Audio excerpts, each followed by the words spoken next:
2019 నుంచి 2024 సంవత్సరం వరకు అదొక పీడకల. అలాంటి ప్రభుత్వాన్ని కానీ అలాంటి అరాచక పాలన కానీ జీవితంలో చూస్తున్నాం, ముందు కూడా చూడకూడదని చెప్పేసి కోరుకుంటా ఉన్నాం. రాజు ఎలాంటి వాడైతే ఆ సైనికులు అలాంటి వాళ్ళు అన్నట్టుగా జగన్మోహన్ రెడ్డి సాగినటువంటి అరాచక పాలనకి, అక్రమాలకి, అవినీతికి దాన్ని కొనసాగిస్తా పరిపాలన చేశారు వాళ్ళ నాయకులు, కార్యకర్తలు కూడా. ముఖ్యంగా వైసీపీ నాయకులు, కార్యకర్తలు, సోషల్ మీడియా కార్యకర్తలు చాలా దారుణాతి దారుణంగా ప్రతిపక్షాల మీద ఆనాడు అధికారంలో ఉన్నప్పుడు పోస్టులు పెట్టారు. ఎంత దారుణం అంటే హత్య కన్నా కూడా దారుణం, అత్యాచారానికన్నా కూడా దారుణంగా మానసికంగా చేశారు. ఈ రోజున వారు చేసిన దుర్మార్గాలని, వారు పెట్టిన పోస్టుల నేపథ్యంలో అరెస్టు చేస్తున్నప్పుడు వైసీపీ నాయకులు కొంతమంది గుండెలు బాదుకుంటూ ఉన్నారు. ఈ సందర్భంగా మనం అడుగుతూ ఉన్నాం, వాళ్ళు ఏమన్నా రామకోటి రాశారా? శ్రీరామ జయరామ జయ జయరామ అని రాశారా? ఏమన్నా అరెస్ట్ చేశారా వాళ్ళు?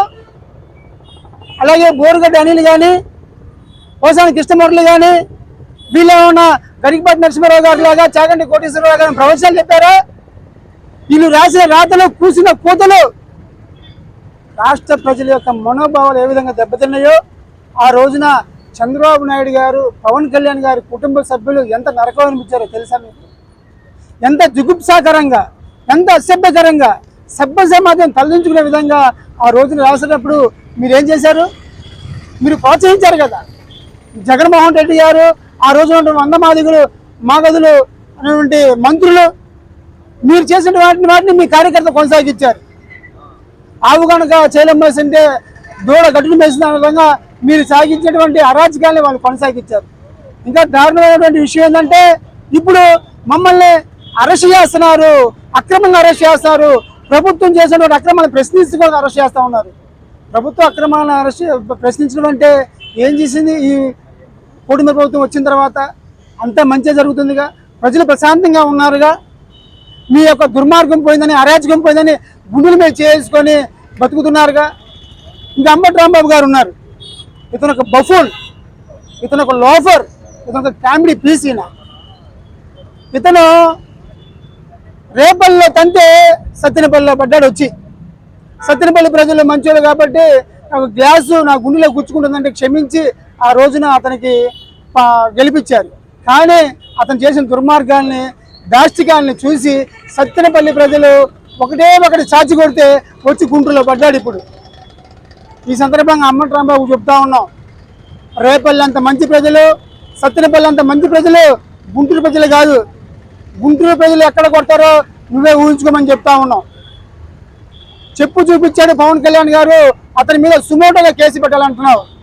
పవన్ కళ్యాణ్ గారు చెప్పేవరకు చూపించారు, వైసీపీ నాయకులందరికీ చూపించలా.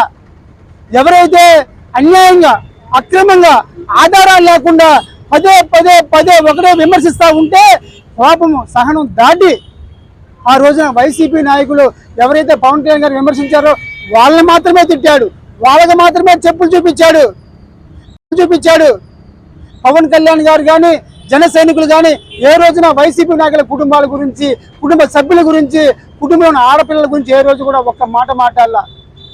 ఆ బుద్ధే కనుక మాకు ఉన్నట్టయితే అంబటి రాంబాబు గారు మీరు పిలిచారు కదా పవన్ కళ్యాణ్ గారిని మీ అమ్మాయి పెళ్లికి, వచ్చి ఆశీర్వదించాడుగా మన అమ్మాయి అని చెప్పి. ఆ రోజు మీకు గుర్తు రాలేదా పవన్ కళ్యాణ్ గారు ఏమన్నారు? అలాగే ఇంకొక మహానటి ఉంది రజనీ గారు. మొన్న చిలకూరుపేటలో వాళ్ళు చీ కొడితే గుంటూరు వచ్చింది, గుంటూరులో వాళ్ళు కూడా చీ కొట్టారు. ఇప్పుడు మళ్ళీ చిలకూరుపేట పోయింది. ఆమె నిన్న సుధారాణి అని చెప్పి ఒక అమ్మాయి ఉంది, రెడ్డి గారి అమ్మాయి అని ఫేస్బుక్లో ఉంటుంది. అమ్మాయి ఒక ఆడపిల్ల ఉండి పవన్ కళ్యాణ్ గారి కూతురుల్ని ఏ విధంగా మాట్లాడిందో ఒక్కసారి రెడ్డి గారి అమ్మాయి అని చెప్పి ఫేస్బుక్లో ఐడి ఉంటుంది, చూడండి ఎంత దారుణంగా మాట్లాడారు. మీ ఇంట్లో ఆడపిల్లల్ని కానీ, మీ ఇంట్లో కుటుంబ సభ్యులు మాట్లాడితే ఆ మాత్రం బాధపడరా? ఆ మాత్రం కోపాలు రావా? ఈమె నిన్న సుధారాణి వాళ్ళ పిల్లల్ని తీసుకొచ్చి గద్గద స్వరంతో మాట్లాడుతూ ఉంది, ఏడుస్తూ ఉంది. నిజంగా మహానటి సావిత్రి గారు నిజంగా చనిపోయి బతికిపోయారు, కానీ ఈ రోజున ఆమె నటన కనుక చూసినట్టయితే ఇంత నటన ఉన్నారా అని చెప్పి అనిపించేది. ఇలాంటి దుర్మార్గాలు. అలాగే పేర్ని నాని గారు, కావటి మనోహర్ నాయుడు గారు, అసలు మీకు సిగ్గుందని అడుగుతూ ఉన్నాం మేము. వాళ్ళంత దుర్మార్గంగా చేసి అంత జుగుప్సాకరంగా అంత అసభ్యకరంగా పోస్టులు పెడితే వాళ్ళని పలకరించడానికి పోతారంటే మీరు ఇంకా ఆ అక్రమాల్లో వాళ్ళని ప్రోత్సహించినట్టుగా ఏ రోజన్నా మీరు చేస్తున్న తప్పని చెప్పి అన్నారా? ఎట్లాగంటావులే జగన్మోహన్ రెడ్డి, నువ్వు నీ పైత్యానికి నీ శాడిజానికి నీ చెల్లెళ్ళు స్వయాన నిన్ను తల్లి తట్టుకోలేకపోతా ఉంది. అలాంటిది మామూలుగా ప్రజలు ఏం తట్టుకుంటారు? ఇప్పటికైనా ప్రజలు గమనించారు, మిమ్మల్ని రాజకీయ సమాధి చేశారు ప్రజలు. మామూలు సమాధి కాదు, శాశ్వత సమాధి చేశారు. ఏదో ఒక 2 ఇటుకరాలు అట్లా మీ మీద ఒక గోడ కట్టేశారు. మీరు లెగవకుండా 11 సీట్లు మాత్రమే ఇచ్చి గోడ కట్టేసి రాజకీయ సమాధి చేశారు. మీరు ఇంకా దింపుడు కళ్ళి ఆశయంతో మేము అధికారంలోకి వస్తాము, 4 సంవత్సరాల తర్వాత మళ్ళీ మాదే అధికారం అనుకుంటా దింపుడు కళ్ళి ఆశలు పోతా ఉన్నారు. ఇంకా మీకు రాజకీయ చరిత్ర లేదు. అలాగే పోలీసులు బెదిరిస్తూ ఉన్నారు. పోలీసులు కరెక్ట్గా ఉద్యోగం చేస్తూ ఉన్నారు. చంద్రబాబు నాయుడు గారి నేతృత్వంలో, పవన్ కళ్యాణ్ గారి నేతృత్వంలో, హోమ్ మినిస్టర్ అనిత గారి నేతృత్వంలో పోలీసు వ్యవస్థ చురుగ్గా పనిచేస్తూ ఉంది, మంచిగా పరిపాలన చేస్తూ ఉంది. మీరు వాళ్ళని బెదిరిస్తారా? 7 సముద్రాలు దాటిన తర్వాత అయినా సరే తీసుకొస్తా అని చెప్పి పోలీసులు బెదిరిస్తారా? మీకు ఆ పోలీసు వ్యవస్థ మీద గౌరవం ఉంది. పోలీసు వ్యవస్థ తలుచుకుంటే మీ ఎవరినే చేస్తారు. పోలీసు వ్యవస్థ లేకపోతే ఈ ప్రపంచమే లేదు. మనల్ని కంటికి రెప్పలా కాపాడేది పోలీసులు. అలాంటి వాళ్ళ మీద మీరు బెదిరిస్తారా? మీ బెదిరింపులకి ఎవరిని తెచ్చేవాళ్ళు లేరు. కాబట్టి ఇప్పుడు ప్రజలు గమనించాలి, ఈ రాష్ట్రం అనేది కూటమి ప్రభుత్వం నేతృత్వంలో, చంద్రబాబు నాయుడు గారి నేతృత్వంలో, పవన్ కళ్యాణ్ గారి నేతృత్వంలో, మోడీ గారి ఆశీస్సులతో రాష్ట్ర ప్రభుత్వం అభివృద్ధి పరంగా అలాగే సంక్షేమ పరంగా ముందుకు సాగుతూ ఉంది.